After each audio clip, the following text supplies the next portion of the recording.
Good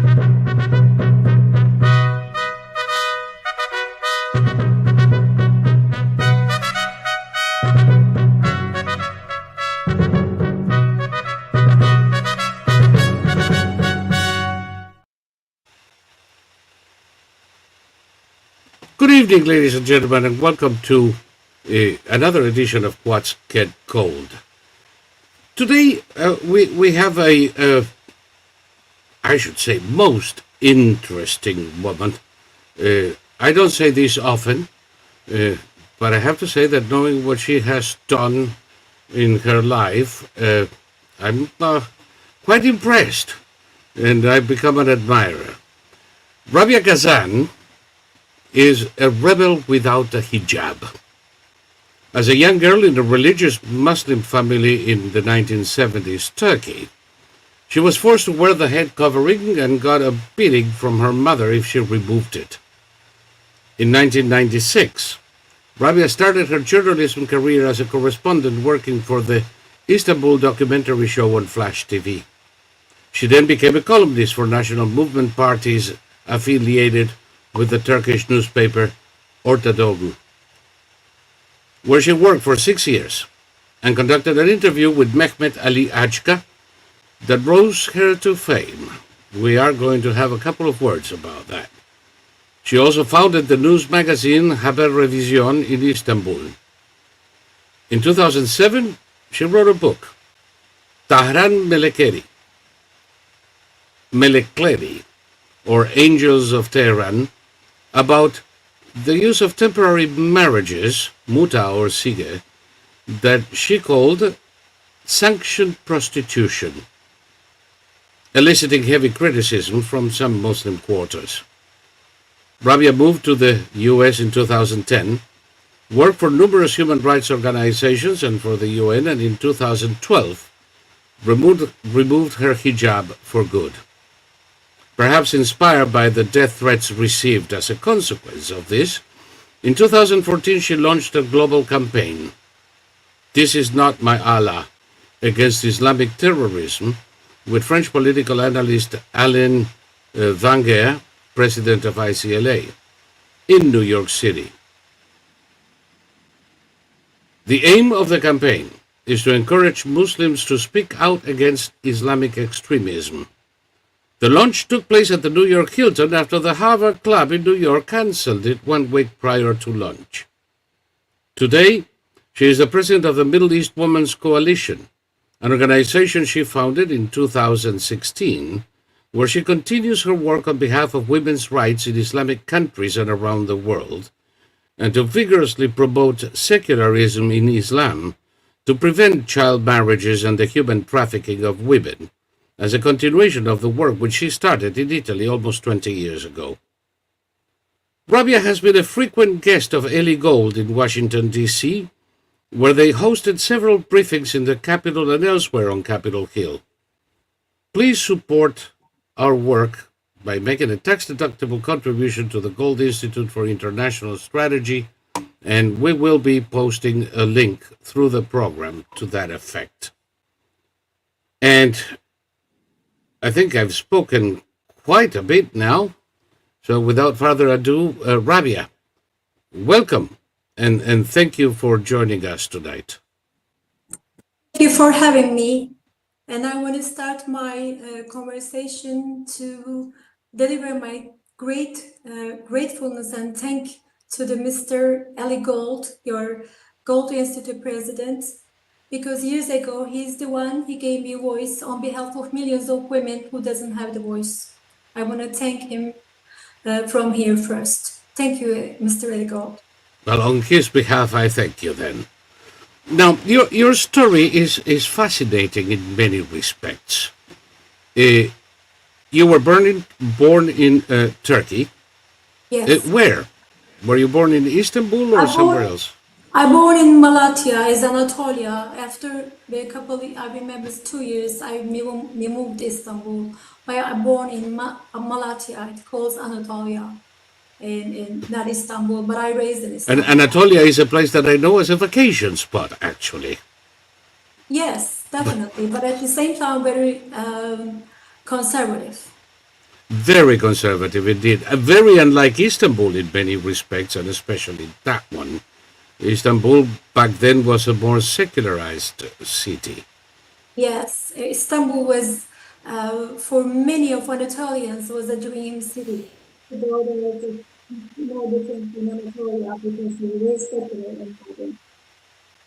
Okay, there is a problem just now with your sound. It suddenly changed. Can you hear me now? Very lowly. I don't know what happened.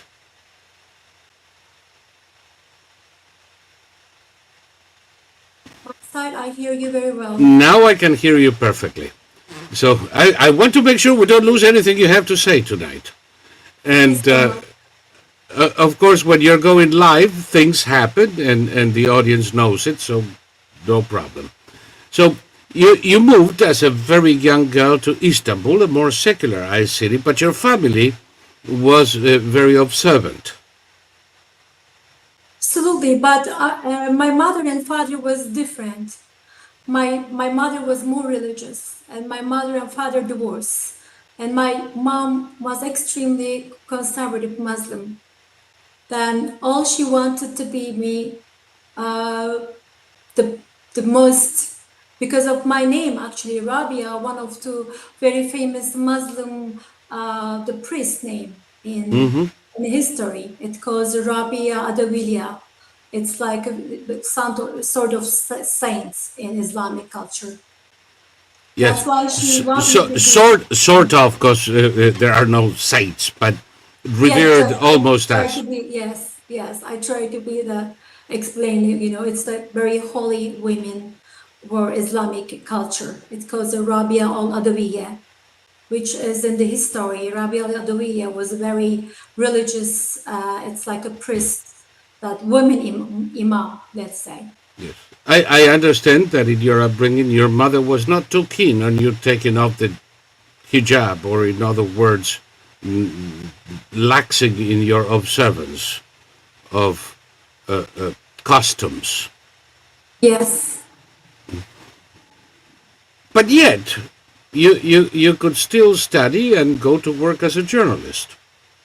I did because I am very rebellious. I did, despite my mother wish, despite because of my father was a bit more modern.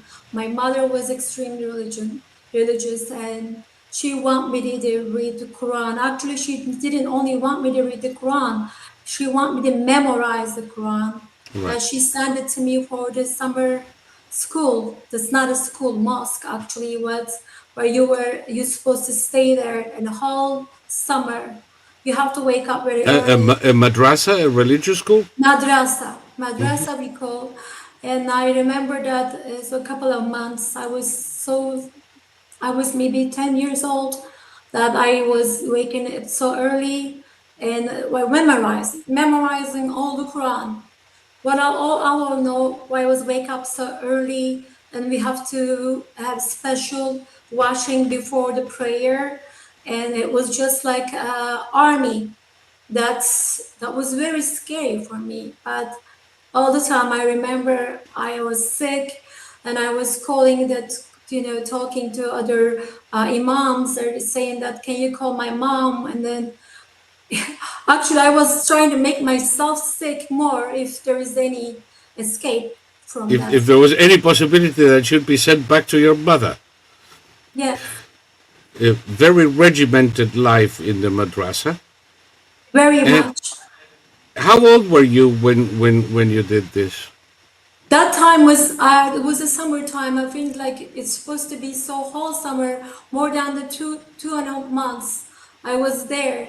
That wasn't a good experience for me. That it start my early age. What I start to fear, that I learn with fear.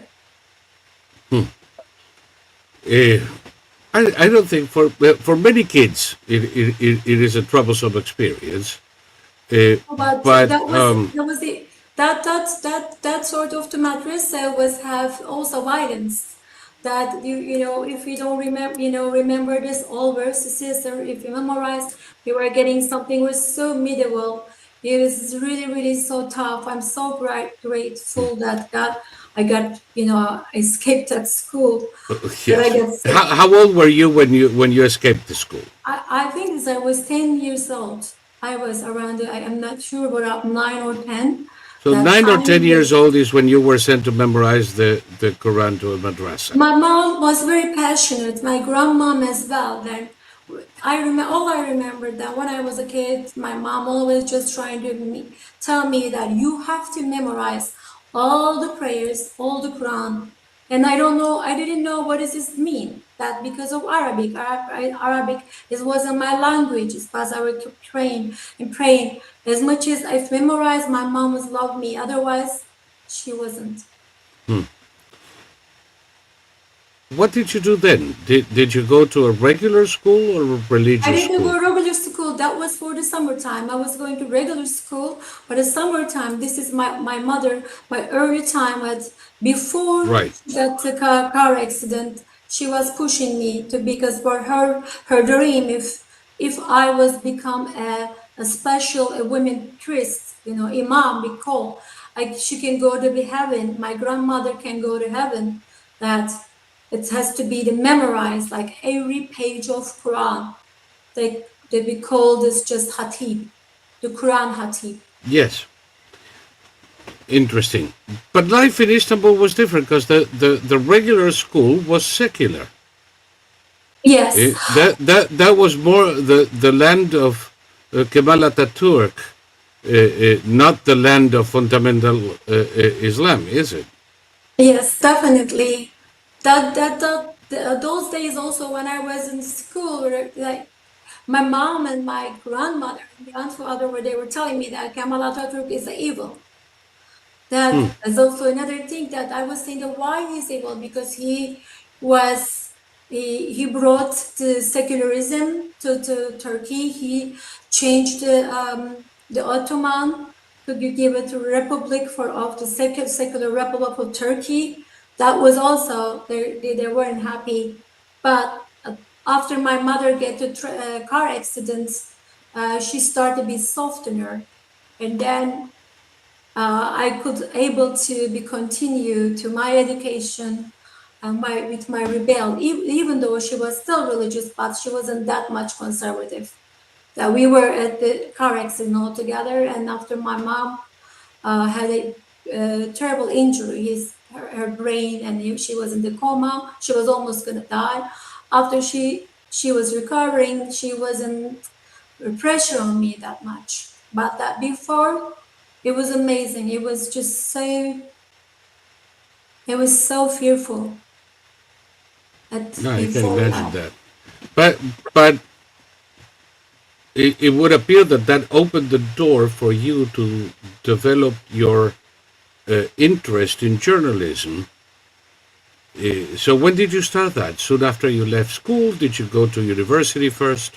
Yes, I did, because this is what I say. My mother was changed. She still was a conservative, but at the same time, she was not that pushy because of her illness that make her softer Right. toward us. And mother and father divorced. My father was more modern, and my sister was with my father, and there we were so different. Because I stayed with my mother, my sister was staying with my father. She was modern, but those days, actually, right now, all my childhood, all my pain, I've been through a lot of pain. That all my experience made me today to helping the little girls. That because unfortunately I witnessed many terrible, terrific things toward the children and in those schools. And right now, that's why one of the reasons I am fighting for children and against child marriages, to protect the little girls. I'm flabbergasted by some of it. The story that you are telling me is kind of like a synthesis of Turkey with the secularist and the Islamist side trying to find a way and not always succeeding of living together. And you had that in your very family. Yes, definitely. That was is amazing. I mentioned in my book too, because my sister, she has a PhD, and she was reading all of kind of book I shouldn't supposed to read. She was bringing me that, Shakespeare. It's like at an early age, because my mother was saying that you cannot question, you cannot read that much. Don't go read for the Russian writers or Western writers. Those are evil. You have to always read. This was more a Muslim region, she was okay with Rumi, but we don't have so many writers, so many poetry from the Arab world, Islamic world. It's just all we have is Quran that was already, I was failed to be memorized. And after that, even I had the headscarf, I was able to continue for my journalism. But during all the years, I remember my mom always criticized me, and we had a lot of conflicts and fights. And even before she died, that she didn't give me bless, unfortunately. So we get to the point that you are past your teenage years, and when did you start working for Flash TV? I think it's 1990. Because it just I was a very young age. I started the Flash TV. I don't remember to know the stuff, but I think it's 98 or 97. I'm not sure. I started as a news, and after I started to make my own documentary about Istanbul. I was just starting as a reporter. After I started able to make my own documentary, and I was every day, 5 days a day, a very small, like the 10 minutes for documentary I was making. It calls Devri Alem Istanbul, means is the Istanbul's history, all the historical places, mosque, church, every place that I was going and checking the back, what was happening in there in history, and it's just bringing from yesterday to today, that it became so popular that time. I start my own documentary in the Flash TV. I'm going to put a picture in a second that I believe is from these days, but I would like you to confirm that for me. Hold on, just 1 second, please. This is not easy. But anyway, so after Flash TV, you started. And the Flash TV, I had a headscarf. Well, all those years that I had a headscarf, I take my headscarf like until 2012 already. But I was so exciting to do my journalism. But even though my mother was never happy, but I never given up. Yeah, your mother was never happy, but I presume perhaps a little bit of pride that you were becoming a known entity in Turkey. Yeah, but don't forget that for her to my success, if anything, for the Islamic values was coming first for my mother. Even though she was softener, she was always criticizing to my makeup, or I wasn't able to discolor of the nails polish, like she always that was always conflict between me and my beautiful mother. Well, so you finished that era in TV and you started with print journalism. Yes, I started being a columnist in a very famous national newspaper in Ortadoğu in Turkey. And they gave it to me because they were watching my documentaries. They want me to write things about all around the country, all around the world, for history, actually. Then But after my columns comes, I change my direction to more apologetic, that instead of all about the history. And all that time, I just gained a lot of popularity. And after 5 years, the working as a columnist in Orthodox newspaper, I made my major undercover journalism success, which is you mentioned Mehmet Ali Aka, who Yes. attacked her. Yes. How did you get that interview? Everybody wanted to get that interview. Yes, that time everybody was waiting because but when he came to the Turkey from Italy, everybody was looking how they can do this. So many journalists was applying that they were doing everything, but unfortunately there wasn't any permission to get it inside. My boss, Only his lawyers could talk to him. yes, the lawyers. My boss told me that you're so popular, you can do this. How I'm gonna do that? Yes, and then because that time Mehmet Ilaka was looking for some journalist to get his story out, and my newspaper was a nationalist newspaper, which was what, like, the based our audience are all just very Turkish nationalists. The lawyer as connected to my boss, they sent it to me in the jail, and I signature that as undercover as a girlfriend to get to see him. That this is I made this my interview. So you pretended to be his fiancé No, I didn't or a pretend. I friend. just had to see. I have to sign up. There's an options that Yes. because as investigative journalism, what we do is we get the news. We can't do anything. That's what I did. My boss told me just to sign. I did sign. I just got information and interview in the jail. I'm the only person that I succeed. But after my And then I imagine you became even more famous in Turkey because you are the one who broke the story of Ajka's voice. But what comes with big price? It came to a big price because one of 2 times was because 3 times I got interviewed, the 4 times where I got in, the press was, I don't know how they get alarmed, was take my pictures, and all my life was changed. Paparazzi was just following me, and everywhere I go, I became so popular, and then we made But you also met envy on the face. Yes, and also a magazine, tabloids magazine, was just writing it because I was so young and a female, as with my headscarf, looked maybe pretty. That just they were trying to contact, but I'm the only one I got this story. I still have this story of Mehmet Ali Aka why attacked John Paul. That is most interesting.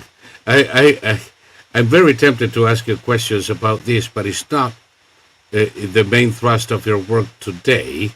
So maybe one day we can have a conversation about the interview with Ajka, and I understand you have enough material for a book on that one. So Yes, I have a book. I already wrote it, but I don't want to publish because when he's alive.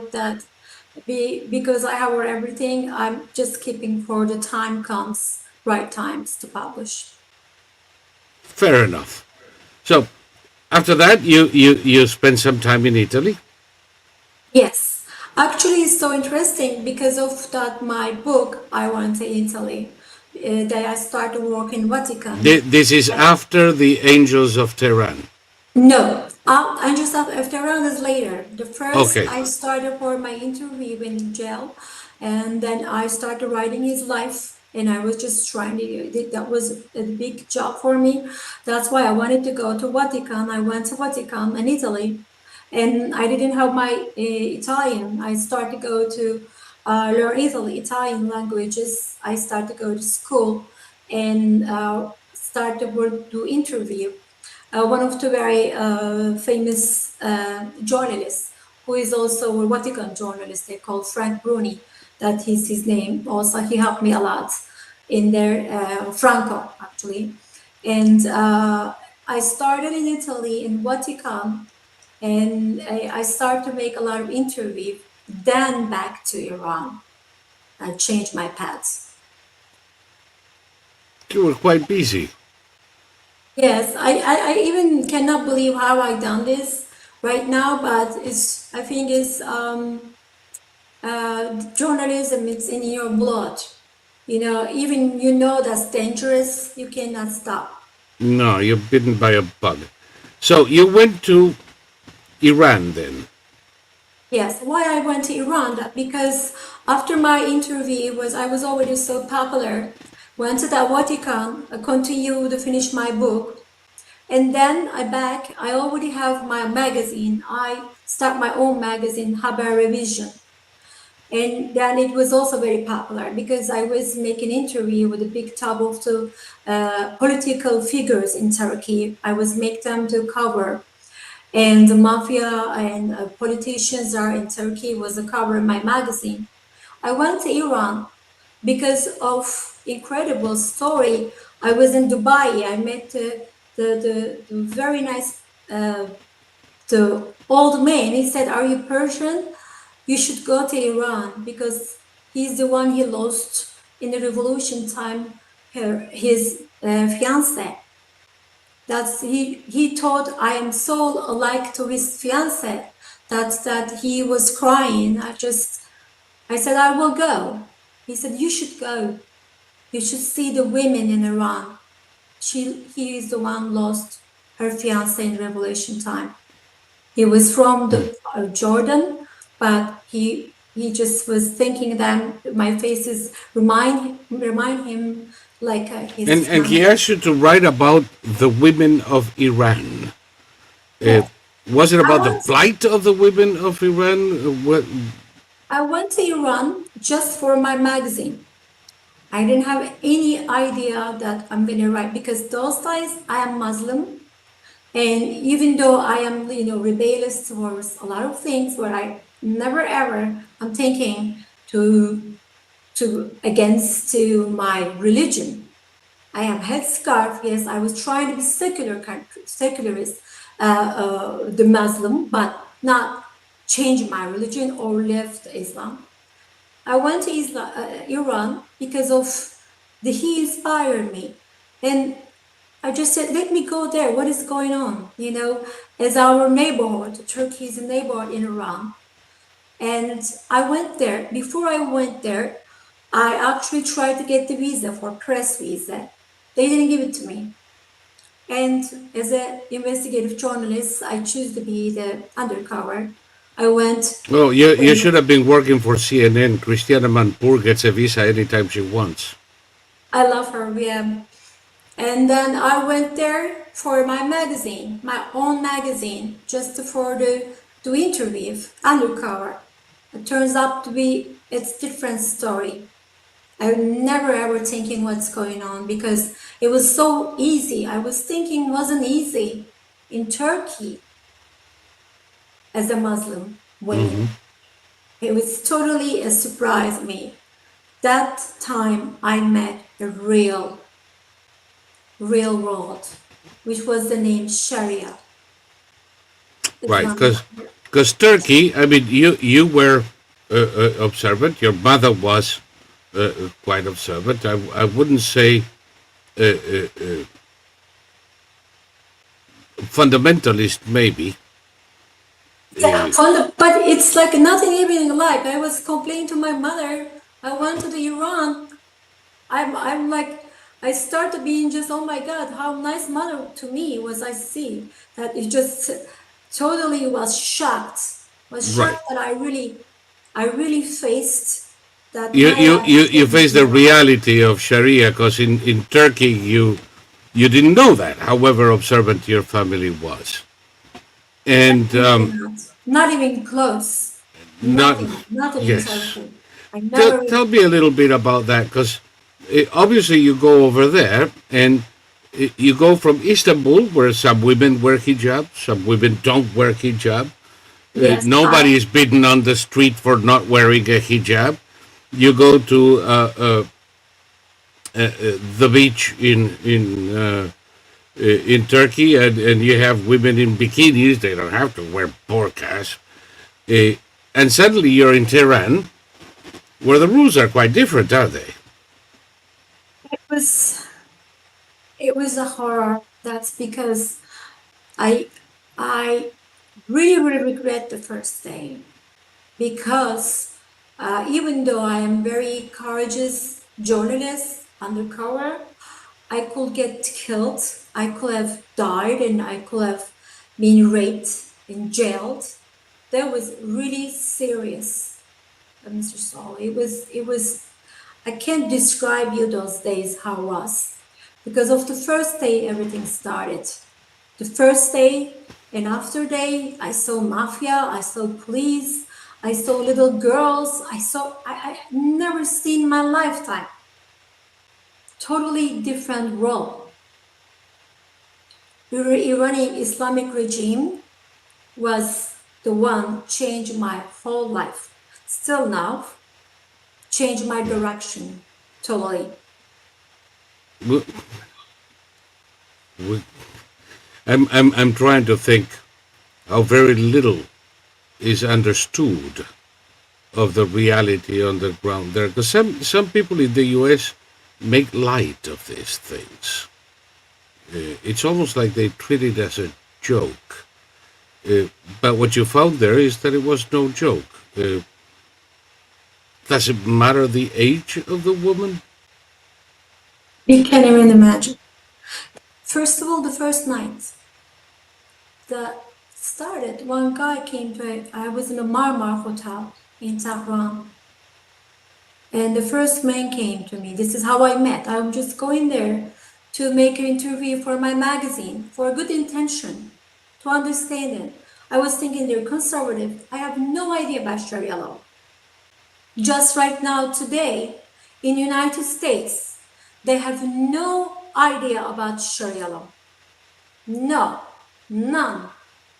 As a Muslim Turkish girl, I didn't have no idea. They don't have no idea today. I see that a lot of university, the people are, the young, our generations are supporting terrorists. I am really so devastating. I'm gonna come there, but let me tell you what I see. First hand, I wanna deliver the truth, Mr. Saul, what I saw there. First night in Iran, one man came to my table. I was about to eat my first meal. He tried to give me money. It was $1, $500. I didn't understand. He's an old man. That time I was so, maybe 40 years older than me. Looks mullah, it's very scary. I didn't understand. He's just giving, because before I go, I got some classes for Farsi too.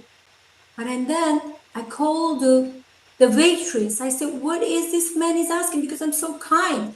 I still don't understand why this guy is trying to give me money.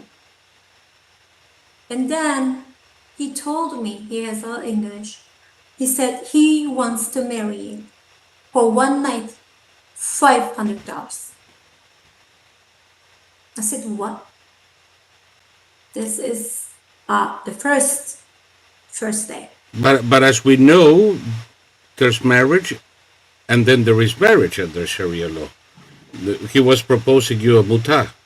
Mut'a. But so many people, of course, they don't know, because my book is the only book actually about that. They don't let the people write about it. We call temporary marriages. There's two types of marriages. One marriage is one woman, and then Muslim men under the Islamic regime, not the secular countries, can have 4 wives regularly, and countless wives. Temporary. Temporary wife, every day, every hour, every night, every 2 months, they have totally, legally, and religiously approved that they can marry. Let me see if I understand this so that the audience can as well. Any kind of sexual intercourse outside of marriage is heavily punished, it's Yes, definitely a no-no. It might lead to death. It might lead to yes, stoning. yes. So if a man wants to bed a woman, So simple. they They make an just go. arrangement for a short-term marriage, and they have a contract, and the marriage expires after, say, 24 hours, 48 hours, 1 month, whatever the pre-agreed notion is. And at the appointed hour, the marriage ceases to be. There is no need to divorce. The marriage self-dissolves, and it is as if it had never been. And within that period, it's perfectly legal then. So instead of proposing a woman to come to my room, the proposal is to marry me for a day. Incredible hypocrisy. Because if one girl and boy, even they are just engaged, they are being seen outside together, hand off to hand, being beaten. They are dating, they are beating. But if they have a sigheh, this paper with money, they have to do everything, Right. which is legal prostitution. Right, because obviously those who engage in prostitution, whether selling or buying, cover themselves legally by getting mut'a, and that was it. No problem. No problem with the religious police, no problem with the morality police, no problem with anybody. And that is the way the industry finds its niche. Now, I imagine that with that easy way out, it must be a thriving industry.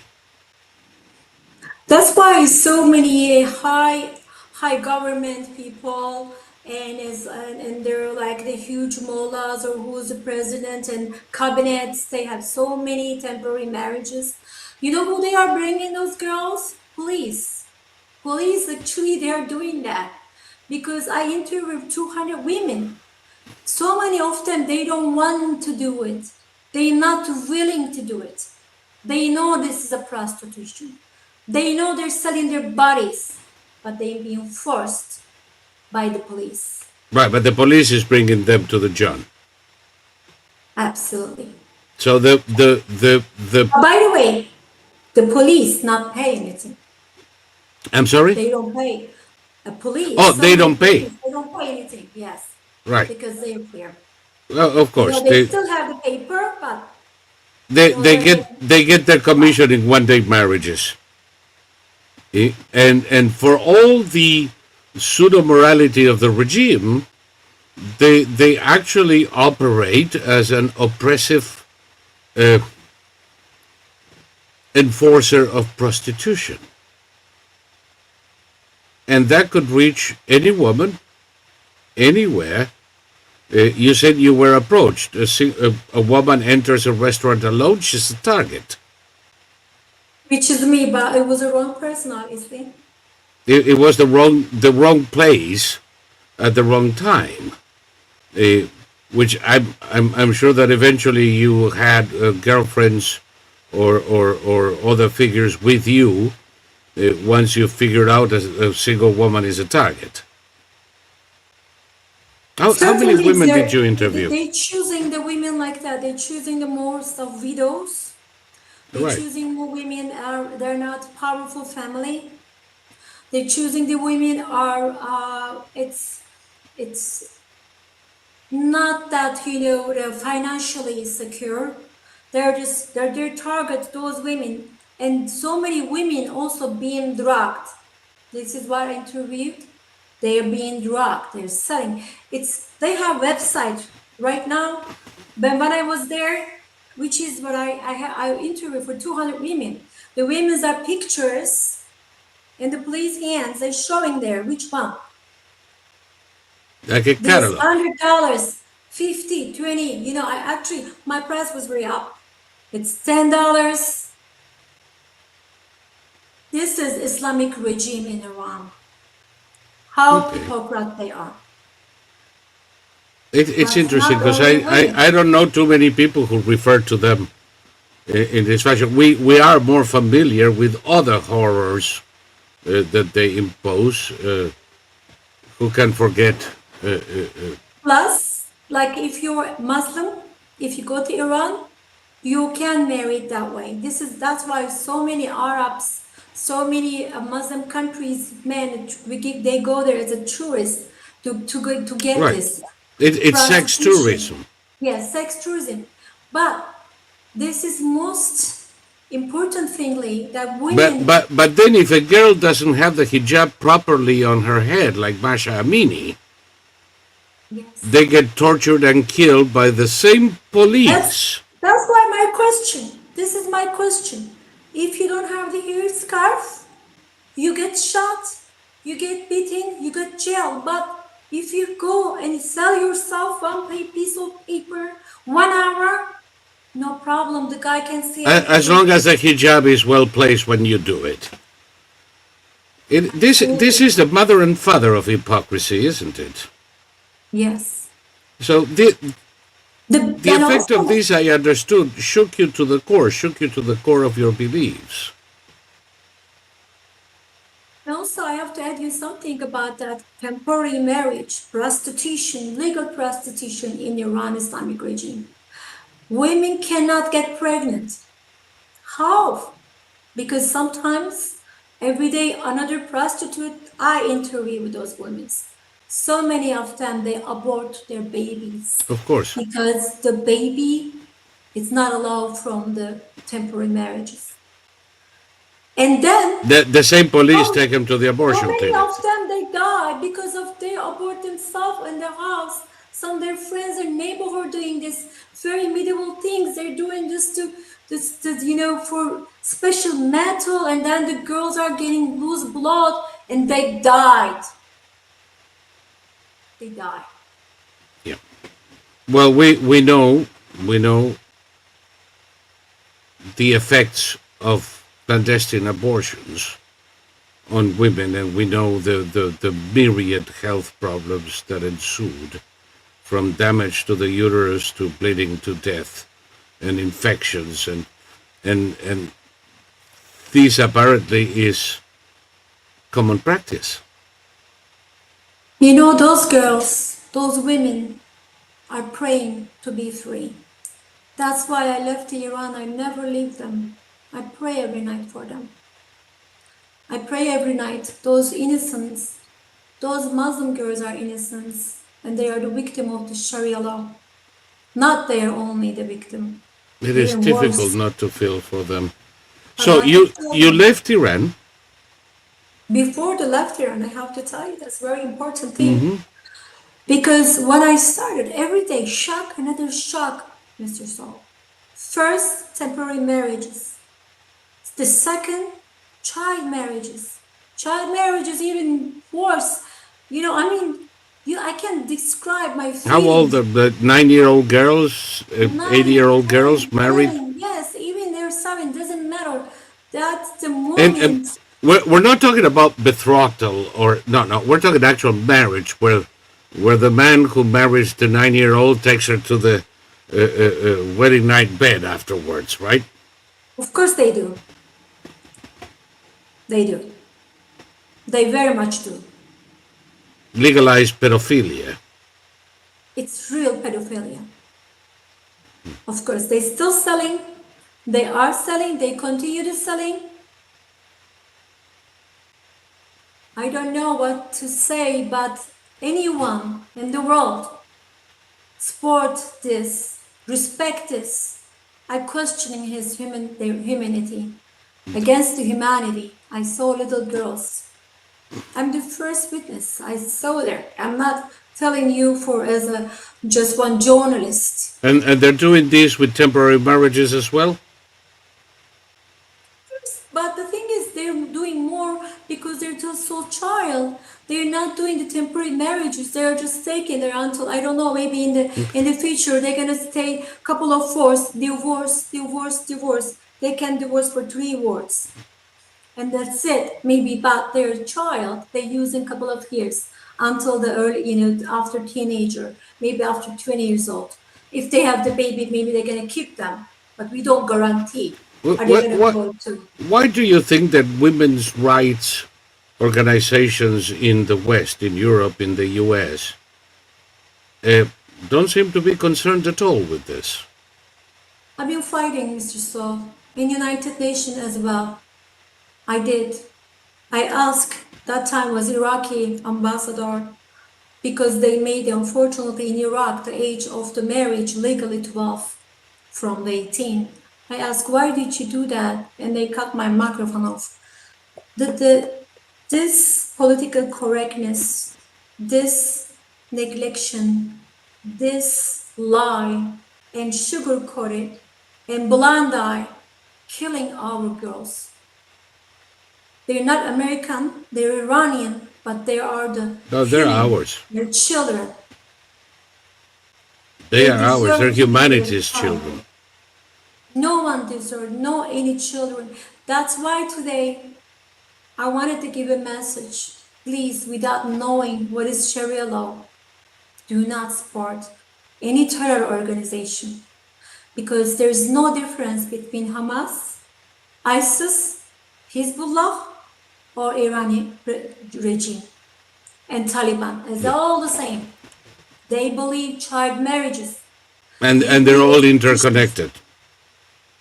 They believe the same thing. Their philosophy only one way.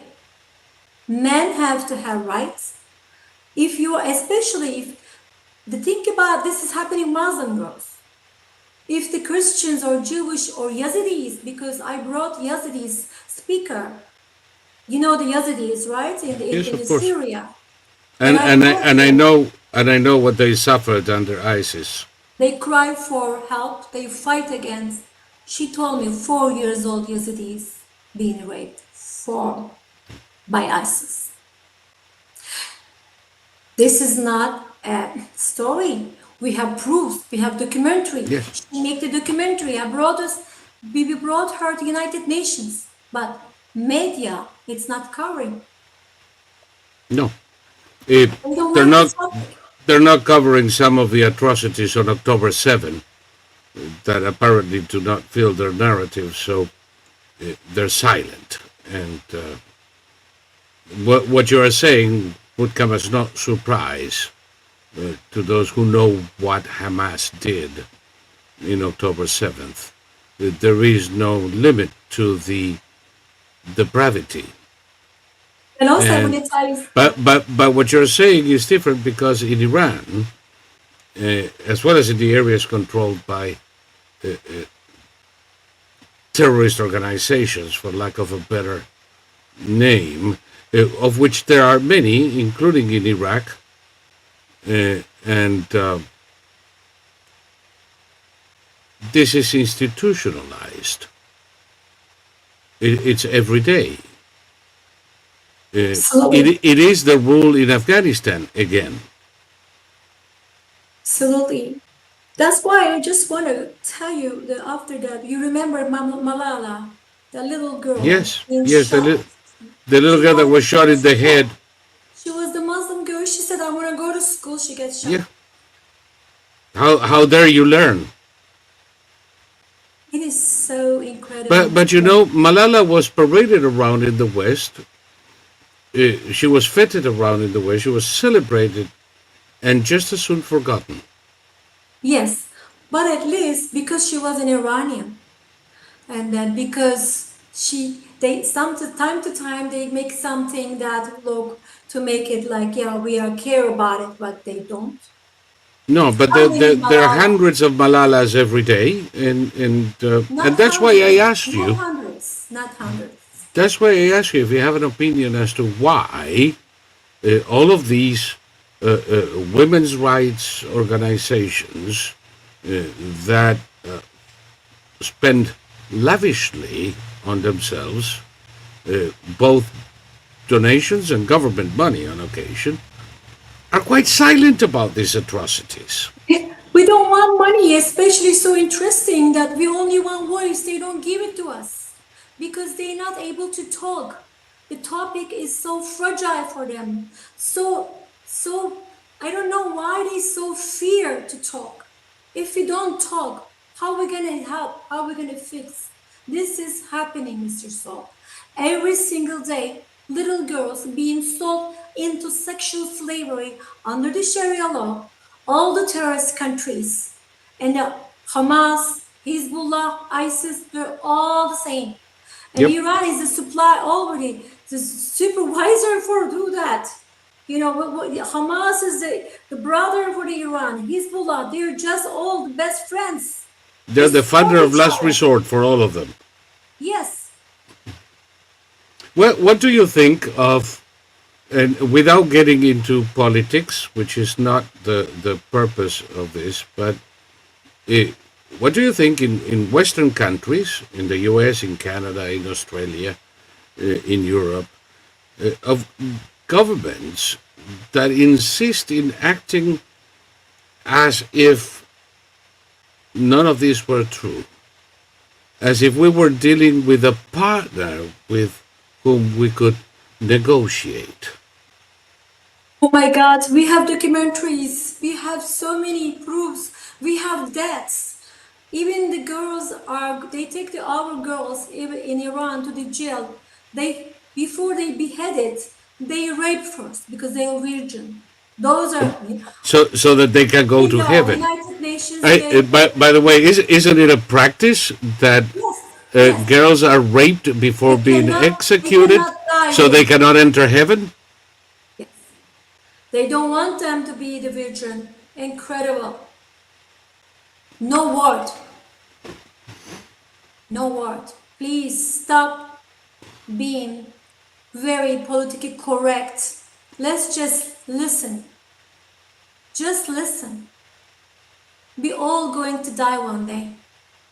But innocent girls, women are suffering. Not only that, today I see that so many gay students are chanting for terrorists, Hamas.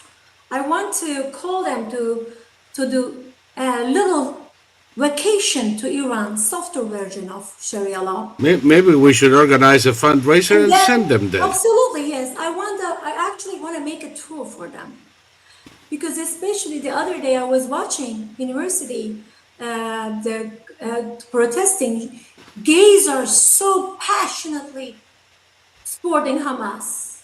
I'm just wondering if they have a little visit, because they don't know, to Iran, not even Palestine, not even Afghanistan. Like, let's go to Iran, the softer version.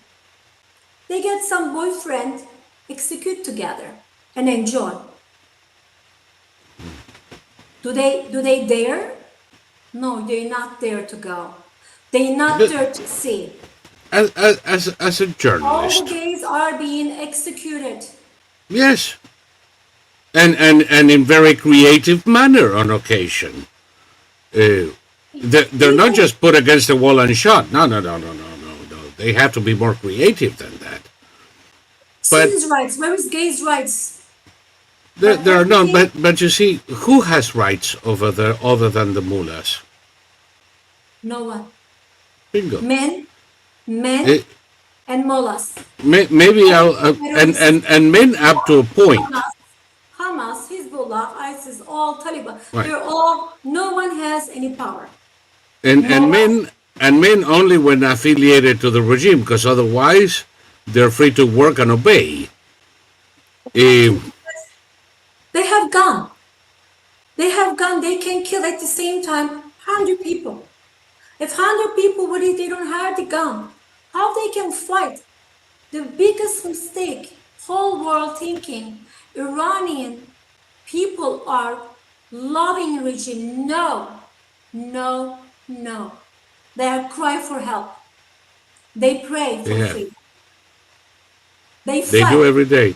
Have you seen the celebrations? I had friends send me videos from all over Iran. Of course, my friends are sending me too. With people literally risking their lives to celebrate the demise of the butcher of Tehran. Absolutely, all around the world, not only in Iran, all my Persian friends are celebrating. Why they celebrating? Why Iranian women celebrating? Because that little bit hope came to them. They think maybe God's gonna help them, because they used to pray to Allah with no help.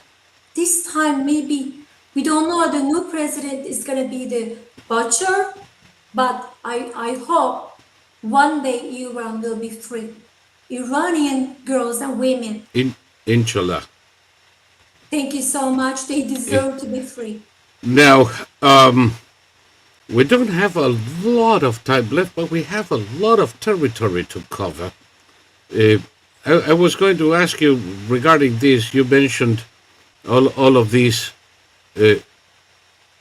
imbeciles protesting in favor of Hamas. They don't know what Hamas is. They don't know where Palestine is. They don't know what river or what sea they're talking about. But they go over there and they do little dances, you know, intifada. They need some entertaining. Maybe they need some. They're so they need something to belonging. I think that some are going to the parties to see if they can. Yeah, some of them are going to the encampments to see if they can hook up or something. But the point is, as a journalist, what do you think of the job that Western journalism is doing in relaying real news of what's going on in the Middle East and providing information? Because I don't think most people are getting any information. Even they getting information, there's a censor. They have information, but they're not able to print out. They're not able to do because if they're working in the television or newspaper, it's going to be stuck, the censor. Freelance writers or journalists a little bit give out the truth, but if they're not working because they not make money, they don't care. But Interesting. what is saddens me, Mr. Saul, is very saddens me today. It's very sad. I came to this country only for a reason, to give a voice for voiceless. When I see today universities, those kids has to be brilliant. Like Columbia University, one of the top universities in the world. And these kids, how they ignorant that way. How they are sporting, they are committing the crime right now. Because supporting the Hamas means actually they are committing the crime. Israel, insurance for democracy. Without Israel, Palestinian girls gonna be same thing what happened to Iranian girls, being sold sexual slavery every day. And like a Malala every day, shut. Because Or acid. of Israel. Or acid. I met several girls who had acid thrown on their faces. I forgot to tell you, I have interviewed so many women, they have acid. That because they are open their hair a little more, they have the red. This is what I was going to tell you, that remind me of my red nail polish. That when I interview that women showed me how they torture. They put their hands in the cup of bugs, all kind of bugs to bite because of the punish. They give the people, drink their urine to punish. They put the acid their face. It is going to be the Palestine. Palestine is very happy with Israel. Palestinian women can be a doctor right now, can be a journalist right now, if they free Hamas. Without Israel, with Hamas, they feature worse than Malala, worse than their regime. The girls are all the victims are in Iran. They will not able to do anything they want. They will not choose their husband. They will not choose what they wear. They be only slave and sex slave. If they have a freedom because of Israel. That's why they have to expose and they have to help to Israel to catch Hamas. Let's free Hamas, not free Palestine. Let's free Gaza from Hamas. Absolutely. Hamas is a terrorist organization. Comes from fanatic Islamic Sharia law ideology. This is not any beauty there. And the girls, if they go You know what? If that Christian girls today in Columbia University, if the Hamas catch them, how much they enjoy to be raped them. Oh, I want well, them to go.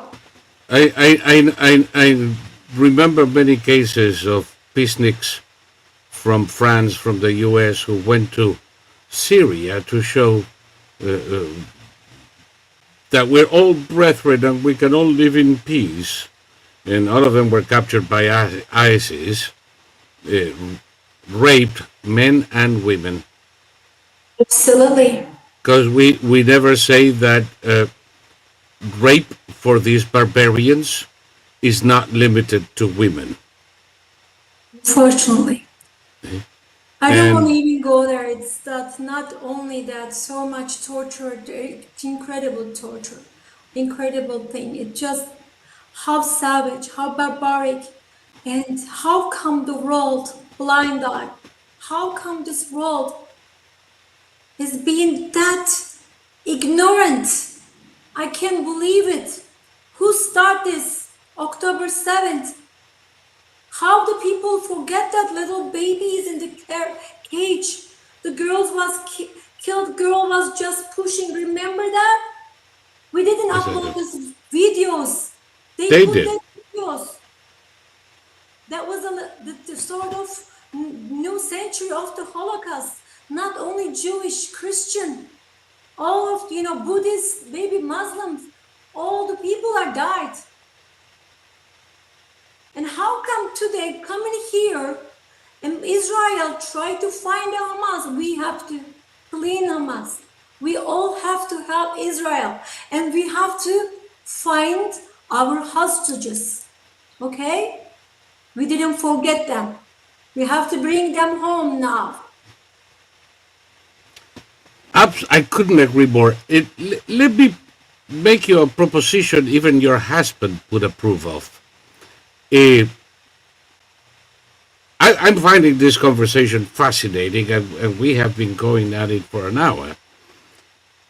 And we're still not at what you are doing today, which would be the Middle East Women's Coalition. Coalition. What we do, we just we having a lot of events like we did to Ilhan Omar. We wanted to be Ilhan Omar condemn terrorism. She didn't. Of course not. She had the headscarf. I respect, but she has to say something that women beaten and get killed. They don't want to have a headscarf in Iran. Does she say anything about them? No. Many don't have that choice in Somalia either. Absolutely, absolutely. It's hypocrisy, political corrections are, and mostly what killing us. Silence is killing us. How long do you think Rashida Tlaib would survive in Gaza? Oh, I think she can get a little bit different treatment that because she is also a Congress, but at the end she's gonna end up with the marriage. Either she wanted is not wanted. Either she's married, they can make him divorce, then married because unbelievable. These people are not human. Not animal. I don't want to insult anyone because Would you come back for a second show so that we can talk about your work? absolutely. Thank you for giving me a voice. I am so appreciated because many of journalists they are not want to talk. This topic is so fragile, and they're so much fearful, and a big propaganda happening. Support the terrorism. I am so glad that you stand against the terrorism. Doesn't matter what religion is that. Absolutely. Uh, while we were having a conversation before, I said that if I had to define my enemies, it's not Islam, it's not Hinduism, it's not Christianity, it's fanaticism and medievalism wherever you found it. And that is, I believe, what defines your own vision of this problem. In Israel, Christians or Muslims or Jewish are so peacefully living. Did you ever see that any Christians are just kidnapping or bombing and the mosque? Is any mosque being bombed? Or There are over any 2 million. There are over 2 million Muslim Israeli citizens. so peaceful? The president of the Supreme Court is a Muslim. Soldiers in the IDF fighting to free the hostages in Rafah today are Muslims, and they're fighting and dying alongside their Jewish and Christian brethren. And I don't see any tension there, do you? We don't. That's the problem. Let us be all together, live with peace. Doesn't matter what religion, we are human. We all have hearts. We all have, we are father, we are mother, we have children. We have to enjoy the life, not enjoy the death, not cheer the death. Let's live with peace in all religion. And we Let, have to condemn terror. If we not condemn, we are committed the crime. if we do not condemn them, we are partners in crime, no question Absolutely. about that. Which is something that I've been thinking about Ireland, Spain, and Malta lately. Um, Islam, I can't Islamic terrorism. believe. We have I, to against terrorists, Islamic terror, not Islam. A lot of peaceful Muslims. Not. But I want to tell you again, especially peaceful Muslims have to stand against these terrorists. Those are the one. They kill, they will kill, enjoy it. They are cheer. Don't you see that night, that day, they upload a video. They were so enjoying it. Israel take military action. Not that like that. So it was no words to explain. That's so barbaric. If anybody's supporting it, God will ask one day. This is a so big sin. Please stop supporting terrorism. Please. perfect. Thank you On so that much. note, thank you a million. I could talk for another 3 hours with you. I could listen to you for the next 2 hours. Hopefully, I can bring you back, and we can continue the conversation, because I believe you have a very important message and people need to hear it. Thank you so much, Mr. Soul. I appreciate you giving me opportunity to speak. And again, I want to thank the Gold Institute, especially your president, Eli Gold, who gave me the voice in Capital for Women's Day. And he always supported us. I want to thank one more time Mr. Eli Gold. And I also want to all the followers to be support the Gold Institute. You are doing so great things. I appreciate it. Thank you so much. And let me put on the screen for a second. It is, of course, in the video description as well. But please go to our website, www.goldis.org, and follow the links. And if you can, make a tax-deductible donation to the extent permitted by law. We always have to say that, and help us continue our work. And Free speech. eh? Without the censor, you're giving me right now with no censor. You just, because every interview I've been warned, say this, not to say this. Thank you, just giving me a voice. I actually did give you a warning. Do you remember? What was that? Say what you want to say. Tell us your experience. Thank you so much. I do believe that we need a lot more of that and a lot less political correctness if we're going to ever come out of this morass. And 40 years is more than long enough. It's about time that we woke up to the reality and how that reality affects us. People think that what happens in Iran is too far away. Who cares? Do you know anybody? No. And they don't realize how much our lives are affected. They don't realize how much Iran and China are doing behind the absurd protests in campuses, not only across the US, but across Europe as well. But there is one thing that people don't realize.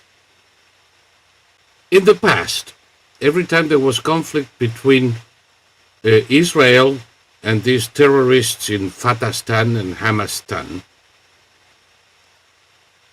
there were all kinds of violence in what people term the Arab street. Absolutely. And also, I want to tell you something. Have you seen much of that lately? I think that Muslims and Muslim Arabs in particular are sick and tired of this show. Absolutely. And also, we have a Turkish saying I want to add. When you don't kill the snake for neighborhood door, it comes to you and bites you too. When we see that if you don't do anything, if you're being silent, it's not my house, let them do whatever they do. One day, it's going to come and bite you. Please remember September 11 and many of another terror attack and around the world. And please stand against today and tomorrow. And take care of that snake. And take care of that snake. Now. Thank you so much, Rabia, and looking forward to our next meeting. Thank you so much. I appreciate it. Good night.